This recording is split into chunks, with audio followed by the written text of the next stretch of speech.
സാധാരണയായി നമുക്കിടയിൽ പൗരോഹിത്യം വളർത്തിക്കൊണ്ടിരിക്കുന്ന ഒരു ആശയമുണ്ട്. മുജാഹിദുകൾ എല്ലാവരോടും മുജ്തഹിദുകളാവാൻ പറയുന്നവരാണ്. മുജ്തഹിദുകൾ എന്ന് പറഞ്ഞാൽ ഗവേഷണം നടത്താൻ. നമ്മൾ ആരും മുജ്തഹിദുകളല്ല. നമ്മൾ ആരും ഇജ്തിഹാദ് നടത്താൻ പ്രാഗൽഭ്യമുള്ളവരല്ല. പക്ഷേ മുജ്തഹിദുകളായ ഈ അഇമ്മത്തുൽ അർബഅ അടക്കമുള്ള പണ്ഡിതന്മാരെ തിരുത്താൻ മാത്രം പ്രാഗൽഭ്യമുള്ള മറ്റു മുജ്തഹിദുകൾ മുസ്ലിം ലോകത്ത് ഉണ്ടായിട്ടുണ്ട്.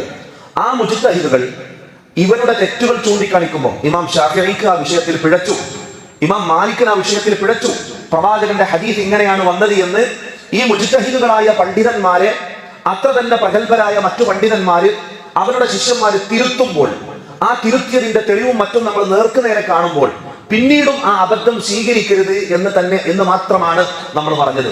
മറിച്ച് അവർ തിരുത്തപ്പെട്ട വിഷയത്തിൽ യാഥാർത്ഥ്യമുണ്ടെങ്കിൽ പ്രവാചകന്റെ സുന്നത്ത് നമ്മൾ കണ്ടു കഴിഞ്ഞാൽ ആ സുന്നത്തിലേക്ക് മാറണം എന്നുള്ളതാണ്. ഇമാം ഷാഫിഈയെ അദ്ദേഹത്തിന്റെ ശിഷ്യനായ ഇമാം നവവി തന്നെ, ശിഷ്യനെന്നല്ല അദ്ദേഹത്തിന്റെ മദ്ഹബിൽ പിന്നീട് കടന്നു വന്ന രണ്ടാം ഷാഫിഈ എന്നറിയപ്പെട്ട ഇമാം നവവി തന്നെ റഹിമഹുല്ലാഹ് ഇമാം ഷാഫിഈയെ പല വിഷയത്തിലും തിരുത്തുന്നതായി, അദ്ദേഹത്തിന്റെ നിലപാടുകൾ മാറ്റിവെച്ച് ശരിയായ സുന്നത്തിന്റെ നിലപാടിലേക്ക് മടങ്ങുന്നതായി നമുക്ക് കാണാൻ സാധിക്കുമ്പോൾ ആ സത്യം ആര് പറഞ്ഞാലും ആ സത്യത്തിന്റെ കൂടെ മാത്രമേ പ്രവാചകന്റെ അനുയായികൾ മുസ്ലിം ഉമ്മത്ത് നിൽക്കാൻ പാടുള്ളൂ.